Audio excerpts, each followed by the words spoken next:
How to download and install Quotex app. Hello guys, this is Atticus and welcome back to another tutorial video. In today's video, I'll teach you guys how you can download and install Quotex app.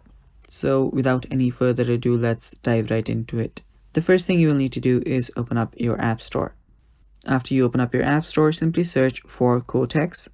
And after you search for it, hit enter. And there you go, this is the app that you want to download.